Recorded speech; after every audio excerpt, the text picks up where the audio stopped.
more folks are going to arrive.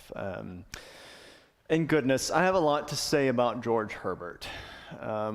There are many reasons that Herbert is near and dear to my heart, some of which might be pretty obvious to you all if you know even a little bit about me. But I'll tell you a story. So my career path when I was a teenager was laid out for me. I was going to be a classical pianist. That was everything that I did and sort of threw myself into. I always loved to read, and I always loved both poetry and prose and history and all those things. But that was the thing. So I started out in university as a piano major. And I realized a couple of years in that while I loved the piano, it wasn't going to be my primary profession. It wasn't my vocation. And so I added English as a second major. I got to graduate school at Baylor, where I was getting a master's in English at the time. And that first semester was challenging for me. It was difficult psychologically and emotionally, for a lot of reasons, but one of them was that basically my whole life I had been known as a musician and a pianist, and now nobody knew that side of me whatsoever. So I had kind of an identity crisis. And the first graduate seminar I took was on the metaphysical poets and George Herbert. And Herbert was both a musician and a poet, and of course an Anglican priest. And so now, looking back on the last 25 years or so, I feel like Herbert and I have grown even closer because I've now added a third vocation to my own life, and it happens to line up pretty well with what Herbert was interested in also. So we have a close connection. It's also the case that I'm now 7 years older than Herbert was when he died, which is a little bit sobering as well. There's only one painting of George Herbert that exists. It is not this one. This is a subsequent artistic interpretation. It's not AI, I promise, but this is a subsequent artistic interpretation of George Herbert. But if you Google photos of George Herbert, you're just going to find the one painting, and that's it.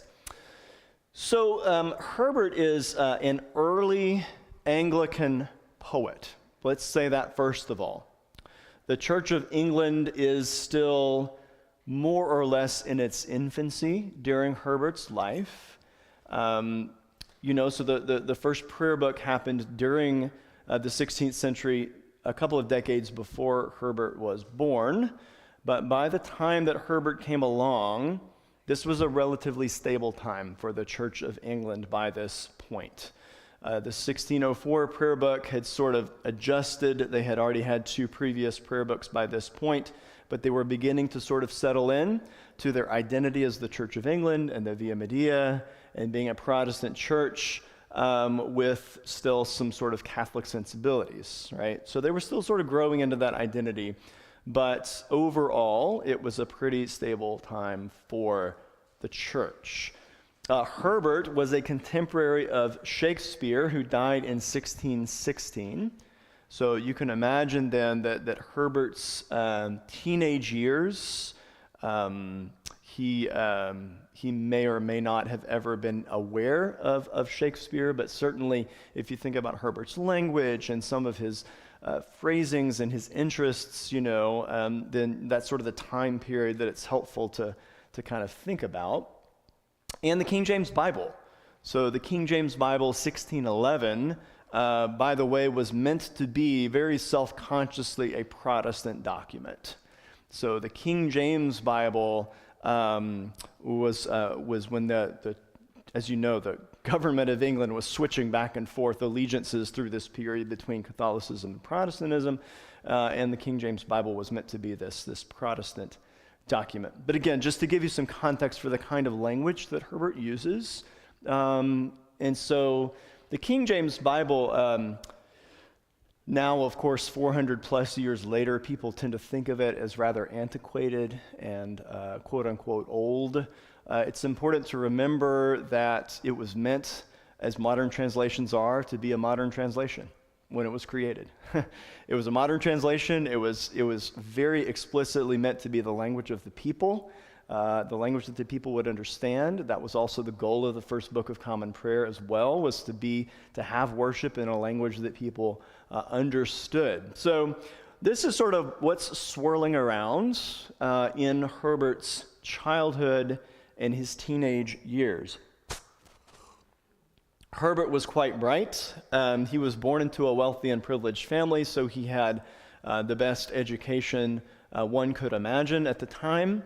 He had been named a Fellow of Trinity College, Cambridge at 23 years old, which is not that uncommon, but still, it is pretty young to have that sort of status and position, which he had. He was a lifelong musician, as I mentioned earlier, and much of his poetry either has a distinctly musical and rhythmic quality, or it trades on specific images dealing with 16th century music. So we're not going to get like that far into the weeds today, but if you ever want to study Herbert, it is a fascinating thing to see the relationship between music. And that's what I wrote my seminar paper on back in 2000, when I took my seminar on George Herbert. Okay, so as I mentioned, Herbert was part of a wealthy and privileged family. He was in the Oxbridge universe, and he was moving toward a career in court, royal family, and governance of England at the time was well aware of George Herbert.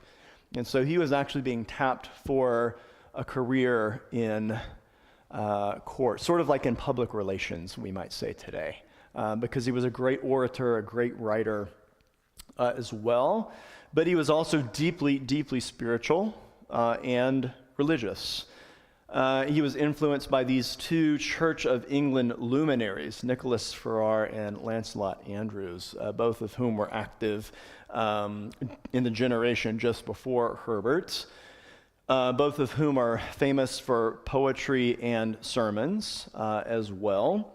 You have to remember, again, sort of coming out of the Roman Catholicism and then into the Church of England, the whole concept of the minister delivering a sermon in the vernacular is also new. So sort of the art of the homily, the art of the sermon is being born at the same time that Herbert is active as well. So he was moving toward that direction, but, as we say in the Baptist church, God got a hold of him, he did. He had a vocation, clearly to the priesthood. And so in 1622, when he was just, I can do the math, plus 729, had a severe illness, almost died, and a couple of years later, he was ordained a deacon. So a transitional deacon on the way to the priesthood. Now it only takes 6 months, but back then it took, 5 years for him to move through the ranks from the service of the diaconate to the priesthood. That's also the same year that he was married. And then George Herbert, as a priest and as a poet, publicly, was only about 3.5 years that he was active before his death of tuberculosis. So it is one of those stunning historical facts when you think about lifespan and you think about exposure to diseases and illnesses, and yet you look back at the work of Herbert. We're still talking about him today, 400 years later. He's left his mark on English, both on the church and on poetry as well. And yet he was only really active for 3 years. So it's just really quite phenomenal, his output. However, I will say that none of his poetry was published while he was alive. No, none of it was published while he was alive. When he knew that he was dying, he gave his manuscript, The Temple, to a friend and basically said, if this can be of use to anybody, do what you will with it, basically, right? So he wasn't necessarily expecting to have us talk about him 400 years later. But this is it's an interesting theme. So Herbert, in some ways, actually creates a genre of human being that we call the priest poet. So there are still priest poets. We're going to talk about another one 2 weeks from now called R.S. Thomas, a more contemporary Welsh priest poet. But the relationship between theology and the priesthood and poetry, Herbert draws this relationship out in a very beautiful way. So it's personally significant to him, and there is this wonderful conversation that poetry and theology have. Because at its core, poetry, I think, people are often intimidated by it. When I used to teach it, students' eyes would kind of roll back into their heads, they think about poetry. And so the best description I think I've ever read of a poem is that it's a window, sort of like a stained glass window. When you look through a stained glass window, you can see whatever is behind it, but you can sort of see it in outline, and you can sort of see it in this kind of way, you can see sort of the general idea and the lines, and the point of the stained glass window is really to sort of draw you into this sphere of contemplation, of the beauty of what it is that you're seeing. So a poem is similar. Or as I also used to tell students, if the poet could have written it in prose, they would have.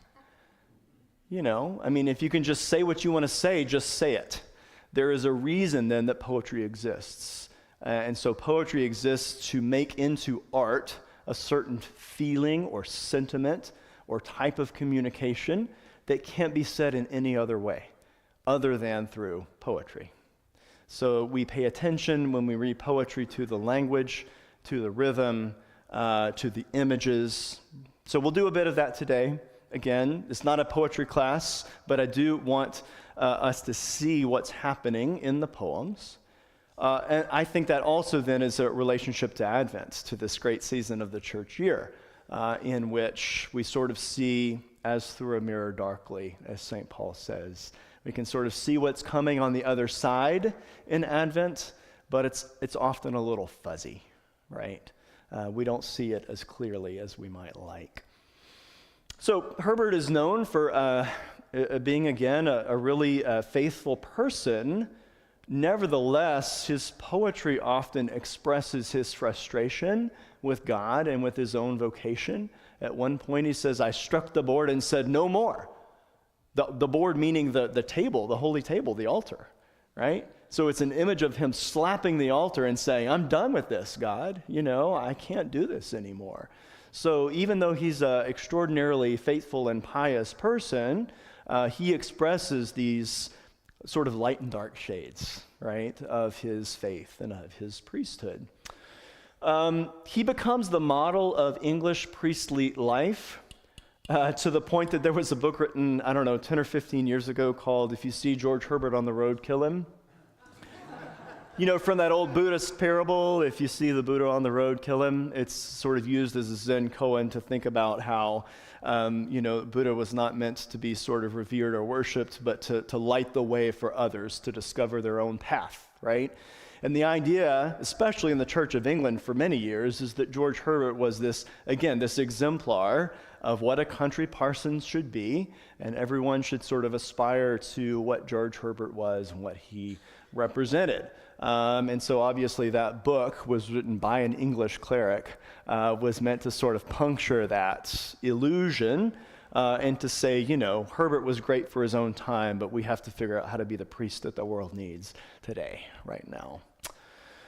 But it's true that he does give a kind of a model that is really still evolving of what the Church of England priestly life will look like. So for Herbert, it looks like academic study, visiting parishioners, supporting the poor, and preaching and teaching. So this is the bulk of what he does as a priest. He exercised these gifts for only about 3 years, as I said earlier, and dying of tuberculosis at the age of 39, before his 40th birthday. None of Herbert's poetry, as I mentioned earlier, was published while he was alive. The main manuscript of Herbert's poetry, I should say in English, because he wrote many, many poems in Latin. We're not going to do that. The language of the academy at the time was Latin, so that was, Herbert would have lectured in Latin at Cambridge. That would have been, his world, right? But again, the universe was moving, at least in Central and Western Europe, it was moving toward the use of the vernacular, the people's language. So he was moving toward expressing himself in English, the language of his heart, right? Not the language of the academy. So in the temple, so that's the name of the manuscript. He says, it's a place where you will find in it a picture of the many spiritual conflicts that have passed between God and my soul before I could subject mine to the will of Jesus, my master. So that conflict, that sort of spiritual confusion that we often see at times in his poetry. Also, he calls it the temple. What are some of the possible meanings, multiple meanings, resonances of that title that he would have called this body of poetry the temple?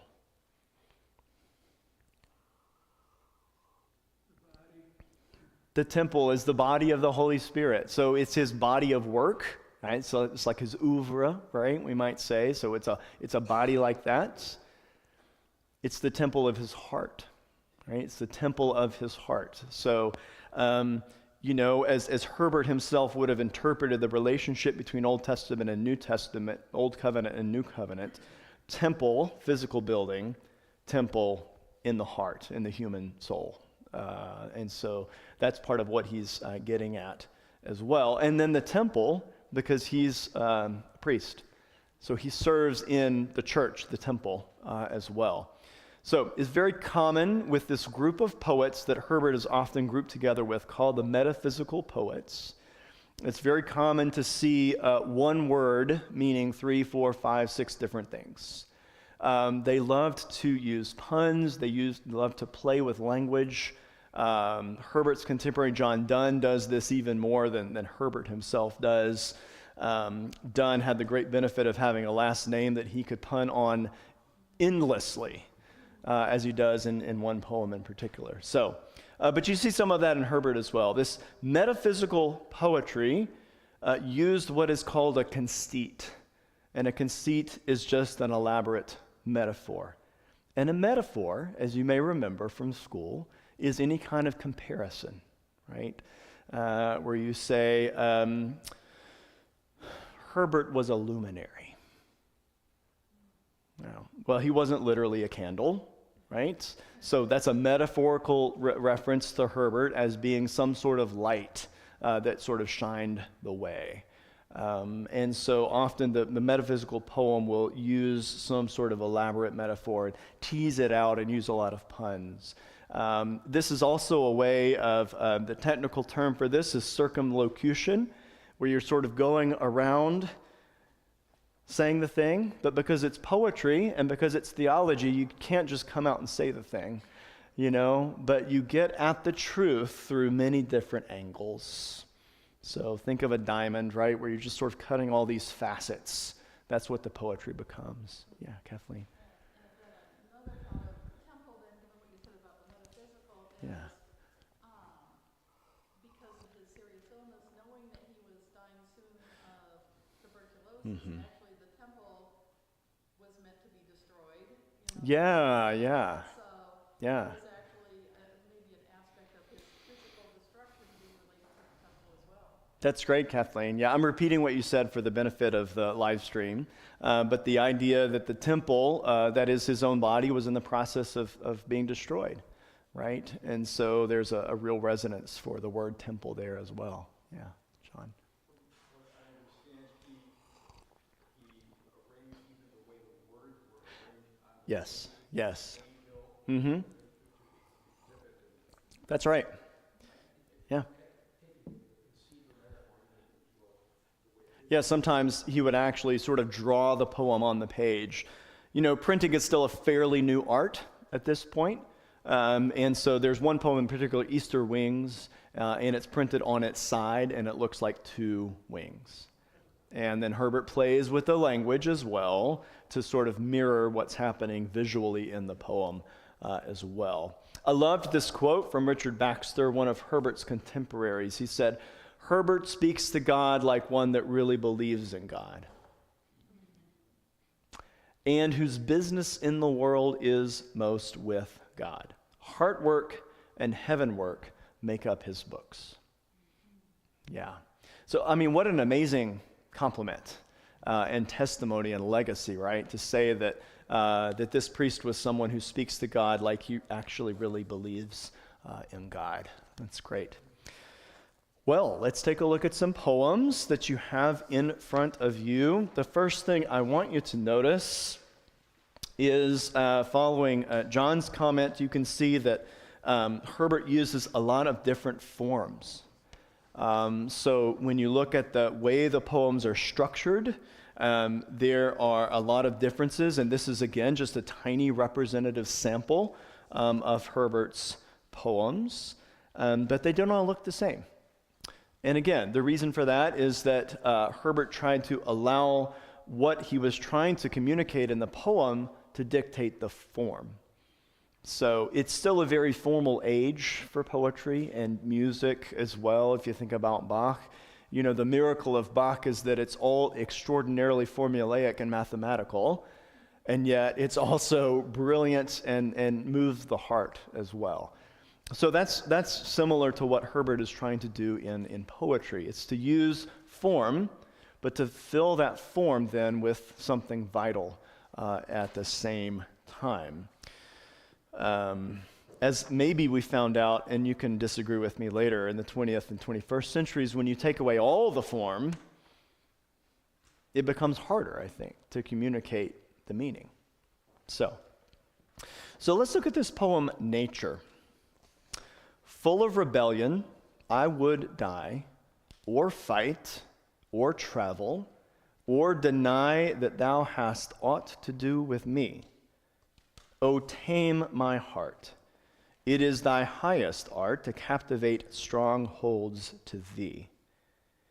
If thou shalt let this venom lurk, and in suggestions fume and work, my soul will turn to bubbles straight, and thence by kind vanish into a wind." I'm rhyming because that's the way it would have rhymed. "Making thy workmanship deceit. O smooth my rugged heart, and there engrave thy reverend law and fear, or make a new one, since the old is sapless grown, and a much fitter stone to hide my dust than thee to hold." Now, we could just end there. What I'm trying to say is that the poem itself is its own art. It has its own beauty. But there is also something that Herbert is saying here that is very true, I think, and resonant about faith, about the life of faith, about our relationship to God. So let's just kind of take it stanza by stanza and talk a little bit about what he might be saying. "Full of rebellion, I would die or fight or travel or deny that thou hast aught to do with me." So let's just start here. He says, you know, the human heart, my heart in particular, George Herbert, is full of rebellion. You know, I want to fight God, or I want to deny God, or I want to run away from God, or I want to die. You know, these are all the possibilities for where his heart often wants to take him. Deny that thou hast aught to do with me, like Peter did. Say, I don't know the man. You know, I don't have any relationship to him. So that's just the first three lines, right?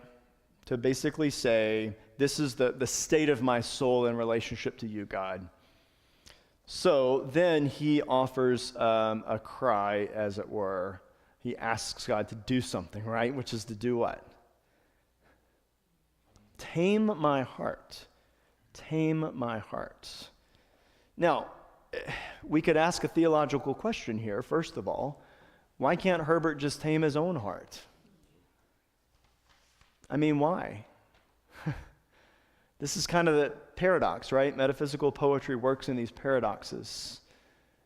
He can't tame his own heart, even though he wants his heart to be tamed. It's the same thing that Paul says. The good that I want to do, I can't seem to bring myself to do it. And the bad things that I don't want to do, I can't seem to bring myself not to do them. So you have the will, the desire is for, this relationship with God to flourish and to thrive and to do good works. But we just have this problem, this sort of fundamental problem of the heart. So he asks God to tame his heart. Now, before we go on, notice as well that we don't have sort of the traditional language of piety being used here. He doesn't say, O Lord God, most holy and almighty Father, tamest thou my heart. He doesn't use the priestly language. He's not in church right now, right? This is his private journal. This is how he relates to God. So we know that he's talking to God. He doesn't even have to say it. Tame my heart. It is, after all, God's highest art to captivate strongholds to thee. So what is God in the business of doing? Taming hearts, binding us to him, right? The stronghold, so think of a fortress, think of an impregnable fortress, something built up with bulwarks and defenses. This is his heart, right? He says, my heart is a stronghold against you, God. I've been working on this for a long time, even though I'm only in my 30s, George Herbert, right? And so he says, thank God you are in the business of breaking down strongholds. You are in the business of conquering and taming hearts that are set against you. That's the miracle of God's grace after all, right? Because why would you want someone who doesn't want you, but God doesn't care? God comes after us anyway. Okay, second stanza.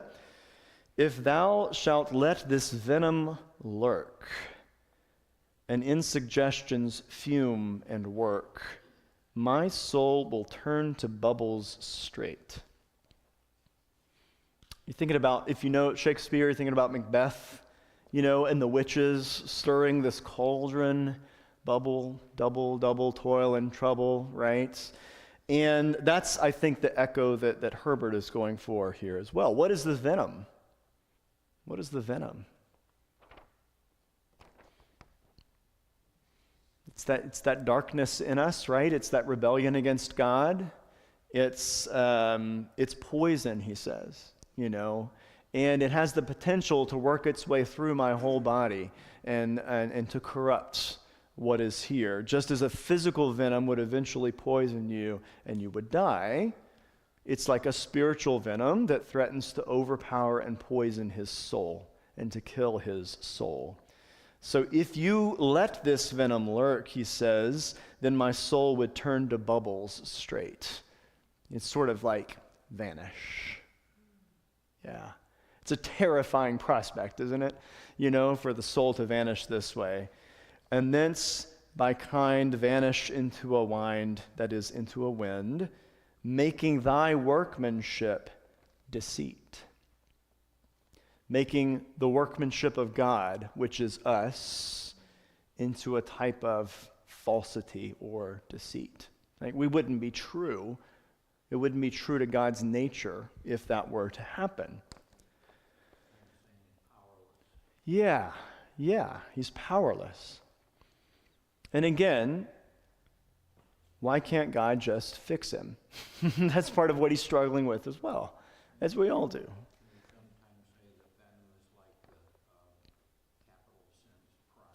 Yes. Yeah. Yes. Yeah. Yeah. Yeah, remember in the tradition, these 7 deadly sins, they're called the 7 capital vices. And the reason for that is that, or they're called deadly because they're sins that lead to death.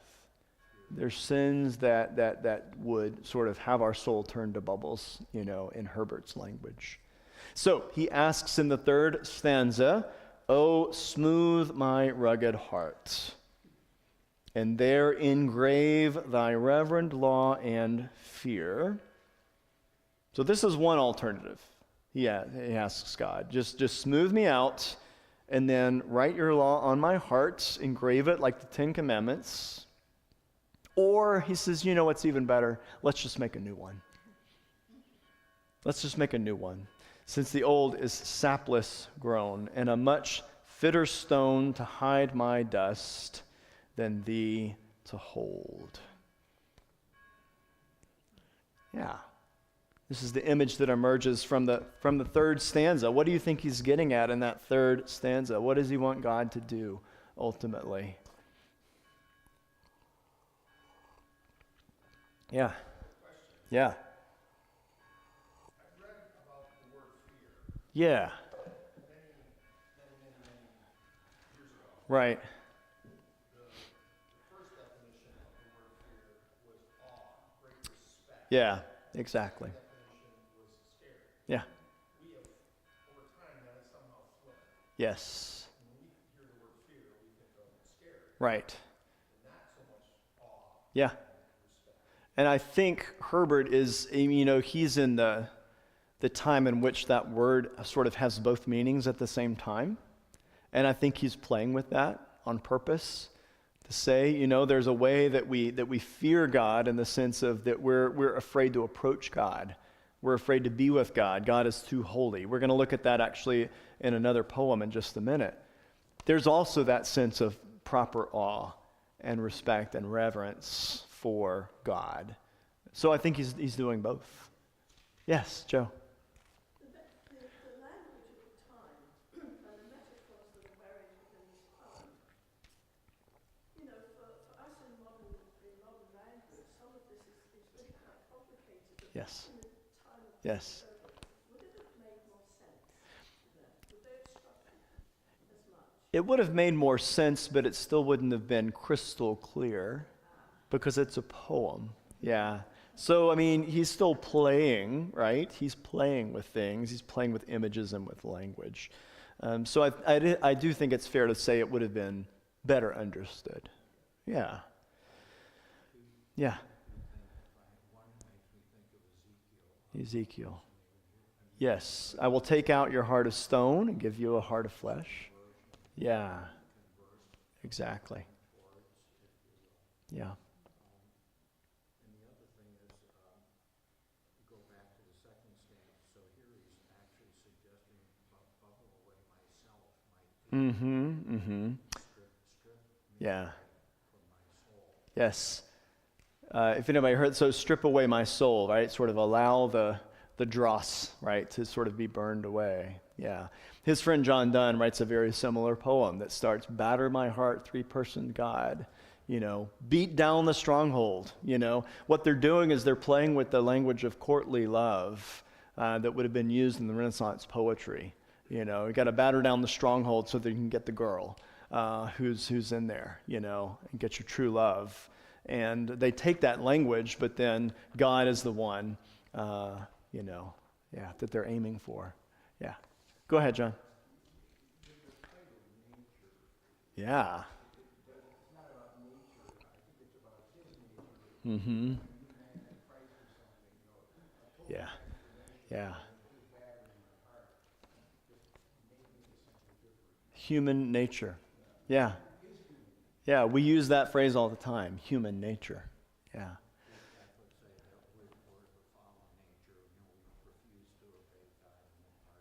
Yeah. That's also a great word. Yeah. Yeah. Right. Yeah. Yeah. Mm-hmm. Exactly. Exactly. Yeah. It's all good. It's a good Anglo-Saxon term. Go ahead. Yeah. I'm really struck by, I appreciate the first point, or the earlier point about this being somewhat abstruse, but then I'm also struck by the plain spokenness Yeah. of it, and how there are elements of this. I was reading this, and my thought was, there are elements of this, with a few tweaks, this could be like a Hank Williams song. Oh, I love it. Or a Yeah. Lehman Brothers song. Uh-huh. Uh-huh. Yeah. I like George Herbert is a country artist. I like it. I want to move to prayer 1. I'm going to skip discipline for now. Prayer 1 is a really amazing poem. And I knew this poem before I heard someone came to Baylor and they talked about this poem. Christopher Ricks, the great poet and critic. And he pointed out a simple truth about this poem that I had not seen before. I'm going to tell you the secret now. There's no verb. There's no verb in the poem at all. So I'm not going to say anything else about that, but I'm going to read it, and we're going to think about prayer and what it is that Herbert might be trying to say. Prayer, the church's banquet, angels' age, God's breath in man returning to his birth, the soul in paraphrase, heart in pilgrimage, the Christian plummet sounding heaven and earth, engine against the Almighty, sinner's tower, reversed thunder, Christ side piercing spear, the 6 days world transposing in an hour, a kind of tune which all things hear and fear, softness and peace and joy and love and bliss, exalted manna, gladness of the best, heaven in ordinary, man well dressed, the Milky Way, the bird of paradise, church bells beyond the stars heard, the soul's blood, the land of spices, something understood. Wow. So you have no main verb here. You just have what? A whole set of descriptions of prayer. All of these different metaphors, all of these different ways to think about what prayer is. And in essence, Herbert just piles them up like blocks, this one and this one and this one and this one and this one and this one, and they're all beautiful and poetic and interesting and intriguing. And then you get to the end, and he says, something understood. Something understood. As though in prayer, we ourselves are understood by God, rather than us being able to understand God. But just look over that list, basically, right, of things that Herbert gives us. And what are some of your favorites? What are some descriptions of prayer in this poem that stand out to you?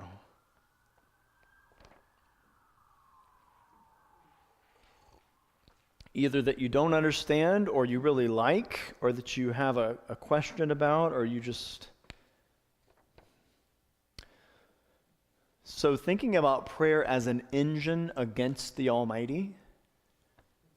So obviously this is pre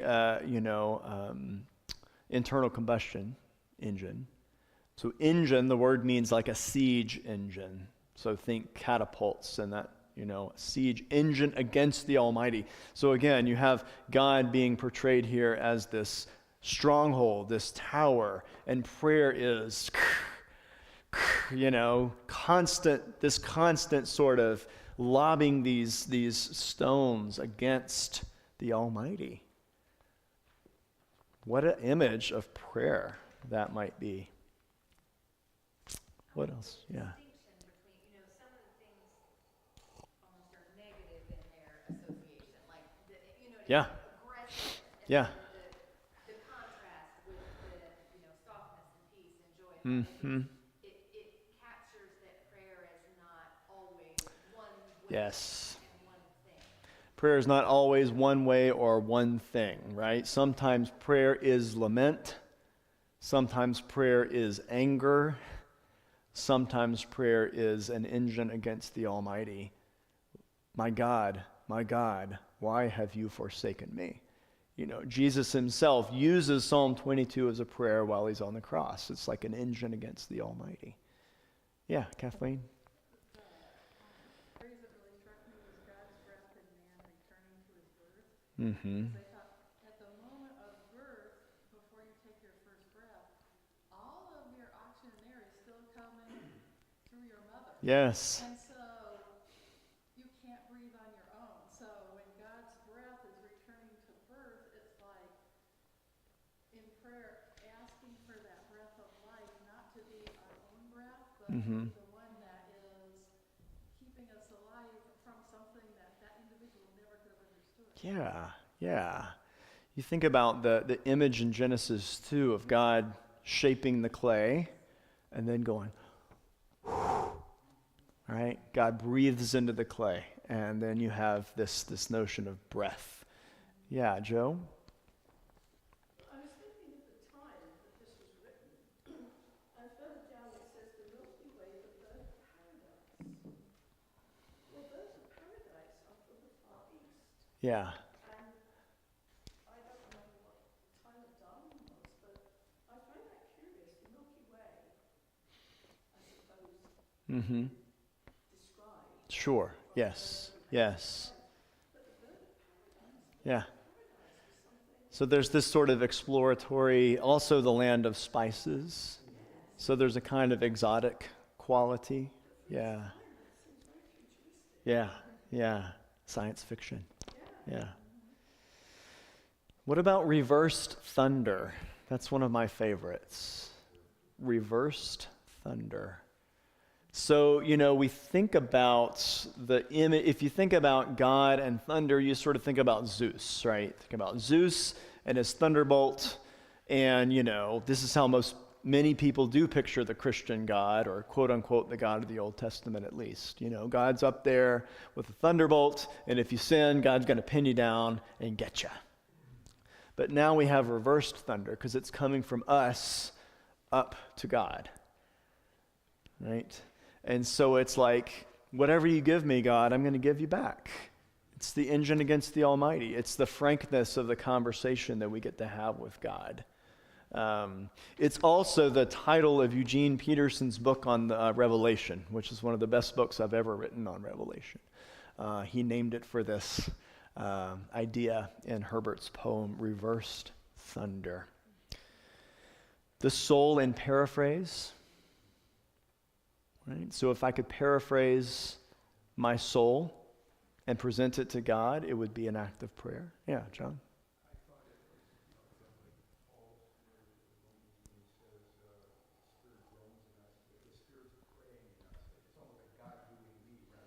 Yeah.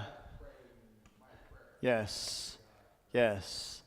The Spirit intercedes for us with groans too deep for words. And I think ultimately that's also what Herbert is trying to get at in the poem. I mean, you can't come out and say it because it's a poem. But that there is this sense in which we never quite say the right thing in prayer. And that's okay.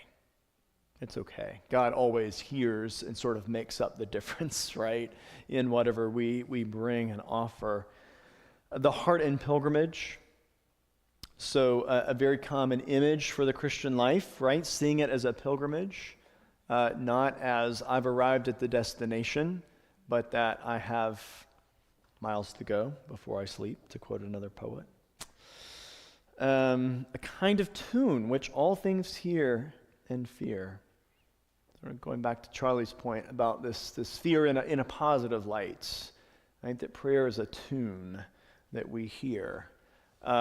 Sort of you had the idea around Herbert's time of the music of the spheres, so that the world was these concentric, clear, interlocking spheres. This was the cosmology, the way of understanding the cosmos. And that when they turned, because we see the heavenly bodies turning, they made a kind of music, the music of the spheres. Beautiful idea. Maybe modern theoretical physics, string theory, maybe there's something to that, that the world is sort of vibrating, right? Yeah. Yes, Carol. I'm seeing a lot of Yeah. heaven and earth Yeah. juxtapositions, the 6 days world, transposing in an hour. Mm-hmm. What is the hour? Is that Yeah. the hour of prayer? In the hour of prayer. It was made 6 days. Yeah. And Sunday's the Sabbath day. Mm-hmm. of rest. Mm-hmm. But I saw like the Milky Way is this beautiful heavenly body. Yeah. That's indescribable, and the bird of paradise is an earthly. Yeah. It's It's a almost as indescribable. it's a thing the metaphysical poets love to do, was this juxtaposition. It's putting things side by side that are different or even opposing one another. Yeah, and when I think about the 6 days world transposing in an hour, it's that prayer is recreation. Prayer is us being recreated. Also, if you just take the hyphen out of that word, you get recreation.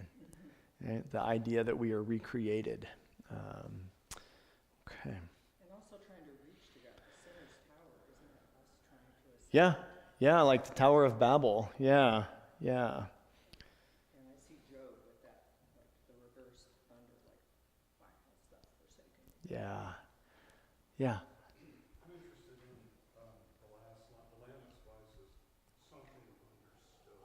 So the lamb that slices, someone else pointed out, this was something that presumably almost no one at that time would have tried, including him.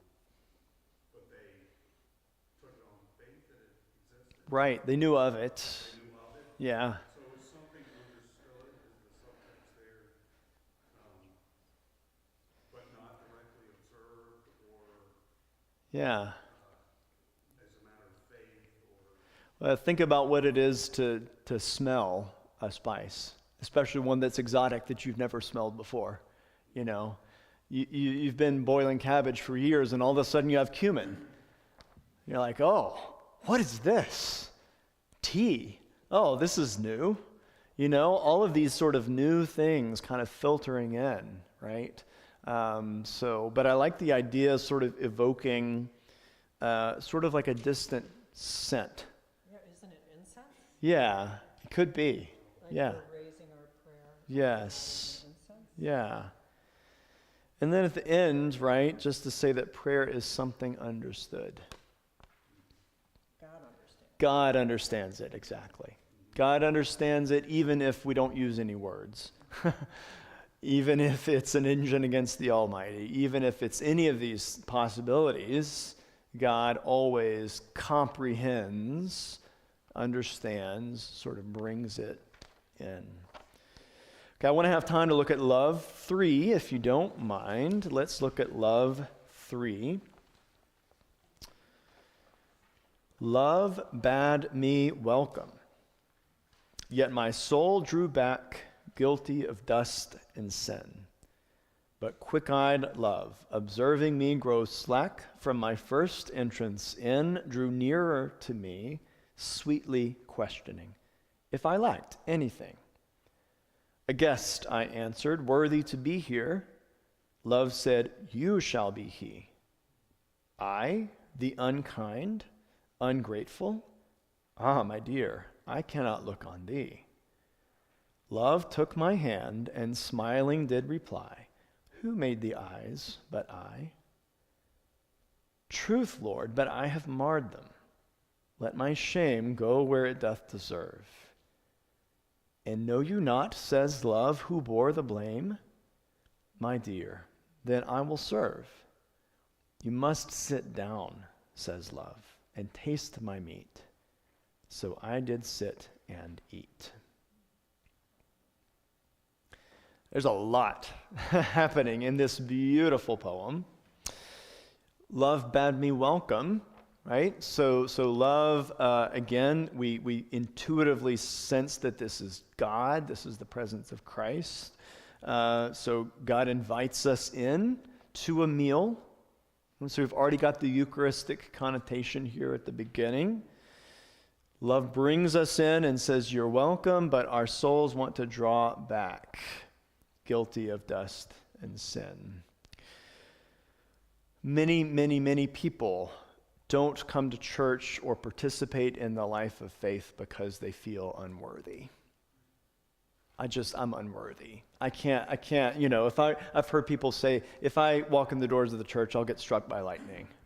There's just that fear there that you're not worthy. And unfortunately, that's because of a lot of what the church has taught over the years. But quick-eyed love, observing me grow slack from my first entrance in, drew nearer to me. So here's the grace of God coming out to meet us where we are, right? Because we walk in, we look around, and we're like, oh, I don't deserve to be here. And we start to back away, right? And then you can see love sort of draws gently toward the soul, sweetly questioning if I lacked anything. Like a host, right? You walk into somebody's house and you're like, oh my gosh, this is really fancy. I don't even know how to eat whatever is on the table. I really don't belong here. And then the host sort of comes out and says, hey, welcome. Do you need anything? Can I get your coat? Don't worry, I'll show you how to eat the lobster. Come on in. Or the crawfish, this case might be. So, do you lack anything? That's sort of the ringing question right at the end of the first stanza. And so here's the response. Well, a guest worthy to be here. That's what we're lacking here, right? That's what the speaker is saying. Love says, you shall be he. So you will be the honored guest. I, the unkind, ungrateful, my dear, I cannot look on thee. Sort of like a prodigal son moment, right? I am not worthy even to be called your son. I'm not worthy to be here. And it's wonderful what he does here with the conceit of sight. Right? I cannot look on thee. I cannot gaze upon thee. You're too holy for my eyes to behold you. And he says, oh yeah, but who made your eyes? Who made your eyes? Right? Love took my hand and smiling did reply, who made the eyes but I? Now, this speaker, the character here in the poem is quite contentious. Arguing, with love, right? And it comes back again. It says, yes, you made my eyes, but I've screwed them up. I have marred them, right? I have made this vision that you have given me blurry. So let my shame go where it doth deserve. And know you not, says love, who bore the blame. Right? So again, love says, I bore the weight of the guilt that you're feeling. So you can be released from it. And so then he says, okay, you're my dear, I love you, thank you, Jesus. Okay, so let me serve you now. Right? Because you're right. You did everything for me. Okay, so I owe you. This is the way we think. I owe you, God, so now I'm going to serve you and give you, whatever I can.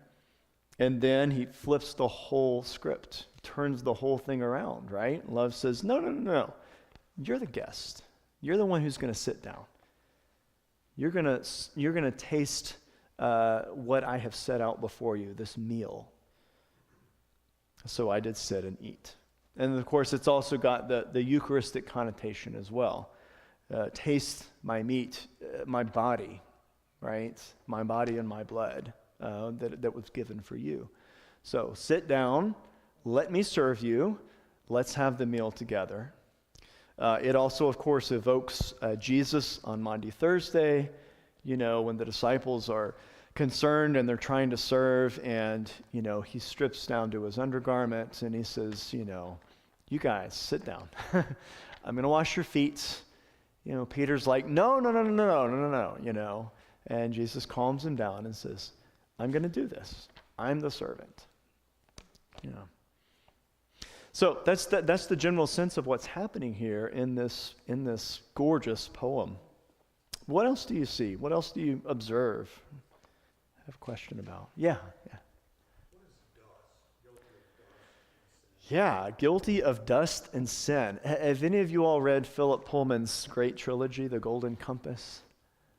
Yeah, it's dust, right? Yeah. So he associates dust with original sin. I think about, it makes me think of Ash Wednesday and what we say, dust you are and to dust you shall return. Yeah. There's also something about shame, because in the Yeah. previous poem that we looked at, he talks about his heart as a stone, to hide my dust. Mm-hmm. So dust is humanity because we're created from the dust, right? So he's essentially saying, I'm guilty of dust. That is, I'm human. I'm human. And also sin. So, yeah. I saw it as, in the beginning, I was into it like a boy entering his beloved's bedroom. Mm-hmm. I mean, it was more erotic to me than Yeah. Yeah. let hold of that until I sit down and eat. Right. Then it became a banquet. But Yeah. the whole thing, Yes. he's aroused and rolling slack. Yeah. Yeah. Yeah. I mean, that's a total, that's absolutely what the metaphysical poets did. John Donne is much more guilty of that than Herbert's, but it's still there for sure. Yes. You probably already know that both this one and the power of such music, we have to go on. Oh, yeah. The 5 mystical songs, right. Yes. Absolutely. Yes. That's right. We're almost out of time, so let's at least read the call. Yeah. Come my way, my truth, my life, such a way as gives us breath, such a truth as ends all strife, such a life as killeth death. Come my light, my feast, my strength, such a light as shows a feast, such a feast as mends in length, such a strength as makes his guest. Come my joy, my love, my heart, such a joy as none can move, such a love as none can part, such a heart as joys in love. So simple, right? Very simple, very straightforward. If you'll notice, let's make sure, okay, almost every word in this poem is one syllable. Come my way, my truth, my life, such a way as gives us breath, such a truth as ends all strife, such a life as killeth death. I guess killeth is 2 syllables. But yeah, it is in the hymnal. That's right. Yeah, that's right. That's right. So again, it's simple, it's straightforward, it's also beautiful and profound. It's arranged in these 3 stanzas with these 4 quatrains, right? These lines of 4, collection of 4 lines together as well. Another thing, Yeah. at least the first line each was like 10 Mm-hmm. Yes. There's quite a built-in rhythm to this one, right? Come my way, my truth, my life, such a way as gives us breath. Yeah, exactly. Yeah, the way, the truth, and the life. But then he adds to it. Jesus said in John 14:6, I am the way, the truth, and the life. But then Herbert adds his own interpretation to what Jesus is as well. Also light, feast, strength. Also joy and love and heart. So he adds these descriptions as well. We'll take the pulley home and discipline and read those as well. But we're out of time for George Herbert, so we're going to turn our attention to Christina Rossetti next week. Thank you all for being here. Yeah.